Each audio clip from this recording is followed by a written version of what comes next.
आप जानते हैं कि इग्नू के अंदर आपका जो 30% वेटेज होता है आपके सब्जेक्ट का, वो असाइनमेंट का होता है। असाइनमेंट बनाना और उसको सबमिट करना कंपल्सरी है। इस समय जून 2024 के जो एग्ज़ाम है, उनके असाइनमेंट्स आ चुके हैं और अब उनको असाइनमेंट्स को बनाने की प्रक्रिया जो है वो शुरू हो चुकी है। तो आज की जो हमारी वीडियो है वो इसी के ऊपर है। आपको असाइनमेंट किस तरीके से बनाने हैं, किन पेजेस का इस्तेमाल करना चाहिए, कौन-सा पेन का इस्तेमाल करना चाहिए, क्या आपको लिखना चाहिए, कहाँ से आपको असाइनमेंट्स के आंसर्स मिलेंगे, सारी जानकारी जो है आपको इस वीडियो में मिल जाएगी। तो आप इस वीडियो को इसलिए पूरा ज़रूर देखें और ध्यान से देखें। अगर आपने अभी तक मेरे चैनल को सब्सक्राइब नहीं किया है, तो आप चैनल को सब्सक्राइब ज़रूर कीजिए। तो अब सीधा वीडियो की शुरुआत करते हैं। सबसे पहले आपको अपने असाइनमेंट का क्वेश्चन पेपर डाउनलोड कहाँ पर से करना है।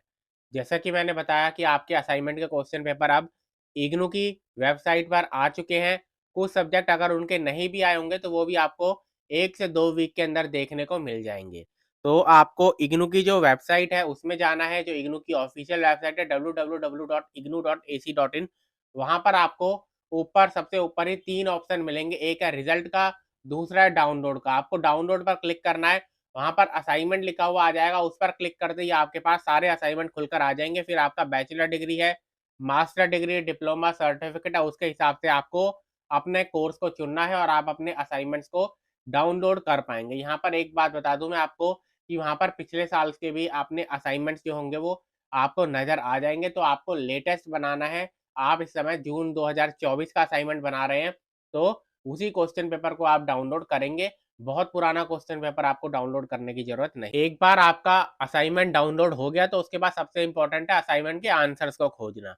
क्योंकि एक बार आंसर मिल जाएँगे, उसी के बाद उसको लिखेंगे और उसी के बाद उसको सबमिट करेंगे। तो आंसर्स जो हैं आपके असाइनमेंट के, वो 3 तरीके से आप देख सकते हैं। आप पहले तो इग्नू की जो बुक है, उसमें भी आपको कुछ के आंसर्स मिल जाएँगे। आपको एज़ इट इज़ जो लिखा हुआ होता है, उसी को ही एज़ इट इज़ कॉपी करके नहीं लिखना होता है, क्योंकि अगर आप ऐसा करेंगे, तो आपको जो है वो पूरे मार्क्स नहीं मिलेंगे, आपको एवरेज मार्क्स मिलेंगे।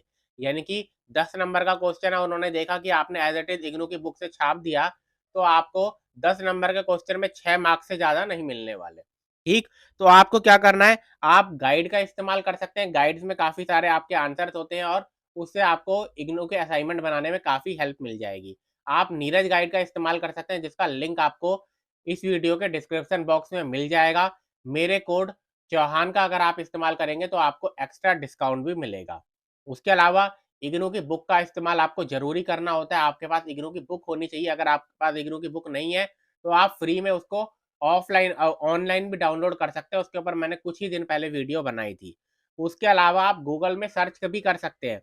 आप कई सारे क्वेश्चन तो ऐसे होंगे या फिर उनसे रिलेटेड टॉपिक होंगे, जो कि आप सिंपली गूगल में सर्च कर दीजिए और आपको उससे रिलेटेड एग्ज़ैक्टली आंसर ना मिले, लेकिन उसके जैसा जो है आपको आंसर मिल जाएगा। उसके बाद फिर आपको अपने हिसाब से उसको पढ़ना है।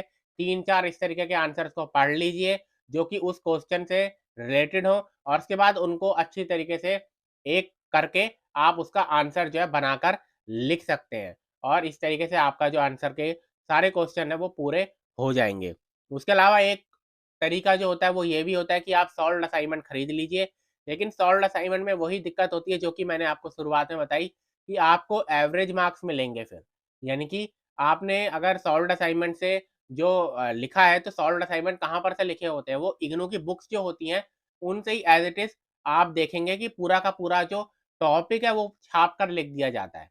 और जब ऐसे पूरा का पूरा टॉपिक इस तरीके से इग्नू की बुक से ही छापकर असाइनमेंट के अंदर लिखा जाता है, तो मैंने आपको बताया कि आपको एवरेज मार्क्स ही मिलेंगे। तो अगर आप इग्नू के सॉल्व्ड असाइनमेंट का इस्तेमाल करते हैं, तो कर सकते हैं, लेकिन आपको फिर 100 में से 60 या 100 में से 70 मार्क्स ही मिलेंगे और आपको असाइनमेंट जो है उनमें कम से कम 90-85 मार्क्स तो लेकर आने चाहिए। उसके बाद आपका आंसर आपको मिल गए। उसके बाद दूसरा जो है, वो है आपका किस पेन से उसको लिखें। फेयर में भी कहीं पर लिखना होगा और दूसरा है किन पेपर पर लिखें। तो ये 2 चीज़ें भी आपको जानना ज़रूरी है। तो पेपर में तो आप कोई-सा भी पेपर इस्तेमाल कर सकते हैं। आप A4 का पेपर इस्तेमाल कर सकते हैं, A3 पेपर आप इस्तेमाल कीजिए।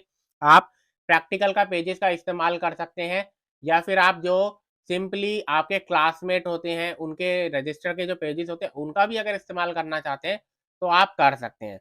कुछ चीज़ों का इसमें लेकिन आपको ध्यान में रखना है यहाँ पर मैं आपको बता दूँ कि आप चाहे तो जो लाइन वाले पेजेज़ हैं उनका इस्तेमाल करना है तो उनका इस्तेमाल कीजिए, बिना लाइन वाले पेजेज़ का इस्तेमाल करना है तो उनका इस्तेमाल कीजिए। उस पर कोई किसी भी तरीके की रोक नहीं है, किसी भी तरीके के पेपर का आप इस्तेमाल कर सकते हैं। उसके बाद दूसरा क्या है कि आपका जो पेपर है उसकी थिकनेस जो है वो ठीक-ठाक होनी चाहिए, यानी कि अच्छी खासी अगर आपकी पेपर की थिकनेस होगी तो उससे आपको ही फ़ायदा मिलेगा, क्योंकि आप जानते हैं कि इग्नू के अंदर तो हज़ारों असाइनमेंट आते हैं जिनको एक साथ एक बोरे में भरकर भेज दिया जाता है उसकी चेकिंग वगैरह जो है करने के लिए। ठीक, अगर आप ऑफ़लाइन अपने असाइनमेंट्स को सबमिट करने वाले हैं, तो इसलिए ज़रूरी है कि आपके पेपर की थिकनेस अगर अच्छी रहेगी, तो आपको फ़ायदा होगा कि वो जल्दी से फटेगा नहीं और आपका जो टीचर है उसको चेक कर लेगा, तो आपका मार्क्स जो है वो आसानी से जुड़ जाएँगे।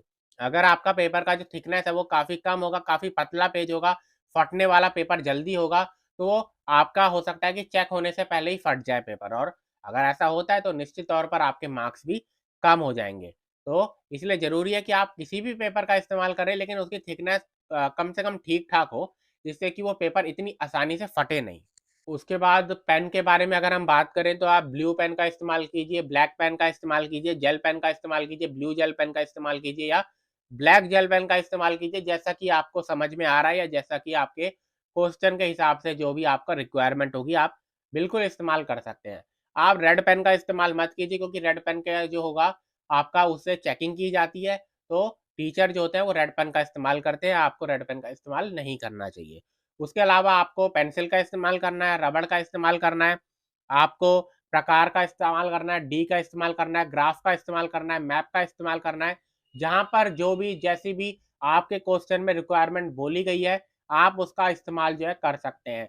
आप अगर डायग्राम बनाएँगे, आप अगर अच्छी तरीके से कोई भी फिगर है उसको बनाएँगे, तो आपके मार्क्स जो है वो इंक्रीज़ ही होंगे, तो उससे आपका फ़ायदा ही होगा, कोई नुकसान नहीं है। तो आप डायग्राम बना सकते हैं, फिगर बना सकते हैं, जहाँ पर ज़रूरत हो पेंसिल का भी इस्तेमाल कर सकते हैं। जो भी डायग्राम होता है, जो भी फिगर होता है, उसको हमेशा पेंसिल से ही लेबल करना चाहिए, उसमें पेंसिल से ही आपको लिखना चाहिए, ठीक है? पेन से लिखेंगे तो वो अच्छा नहीं होता है, ऐसा कहीं पर लिखा नहीं है कि पेन से आप इस्तेमाल नहीं कर सकते, लेकिन अगर आप पेन का इस्तेमाल करेंगे तो टीचर को वो पसंद नहीं आता। उसके बाद अगर हम बात करें तो आपको क्वेश्चन पेपर में जो आपकी आंसर शीट है आपकी असाइनमेंट की, उसमें क्वेश्चन्स लिखने की ज़रूरत नहीं है। क्वेश्चन के जो होंगे वो पूरे के पूरे लिखने की ज़रूरत नहीं है। आप सीधा लिखिए क्वेश्चन नंबर 1 उसका आंसर लिखना शुरू कर दीजिए। क्वेश्चन नंबर 2 उसका आंसर लिखना शुरू कर दीजिए। आपको पूरा क्वेश्चन जो 2 पन्ने का हो, मान लीजिए कि 3 लाइन का क्वेश्चन है पूरा का पूरा, 4 लाइन का क्वेश्चन है पूरा का पूरा, वो लिखने की ज़रूरत नहीं है। उसके अलावा 2 आंसर्स के बीच में आपको अच्छा खासा जो है स्पेस भी छोड़ना चाहिए। एक आंसर खत्म हुआ, आप पेन से या पेंसिल से उसको एक जो स्केल होता है उससे बीच में एक लाइन खींच दीजिए और दोनों में एक अच्छा खासा डिफरेंस बना के रखिए, ताकि टीचर को चेक करने में आसानी हो और ऐसा ना लगे कि एक क्वेश्चन पेपर एक आंसर के खत्म होते ही आपने दूसरा शुरू कर दिया है। टीचर को चेक करने में अगर दिक्कत होगी तो आपको निश्चित तौर पर मार्क्स में भी कुछ कटौती जो है वो हो जाएगी। तो इस बात का भी आपको ध्यान रखना होगा और उसके बाद फिर आपको उनको अच्छी तरीके से टैग कर देना चाहिए थ्रेड से। एक थ्रेड आता है, अगर आप देखेंगे किसी स्टेशनरी के पास जाएँगे, हरे कलर का होता है, उसके ऊपर जो होता है वो स्टील से दोनों तरफ मार होता है। स्टील का होता है उसके तरफ, तो वो अच्छा थ्रेड होता है। उससे अगर आप किसी भी अपनी आंसर शीट को जोड़ेंगे, आंसर शीट को आप पिन करेंगे, तो वो आसानी से जो है वो छूटती नहीं है और आपके सारे पेपर जो है एक साथ रहेंगे, तो चेक होते वक़्त भी आपको सही रहेगा।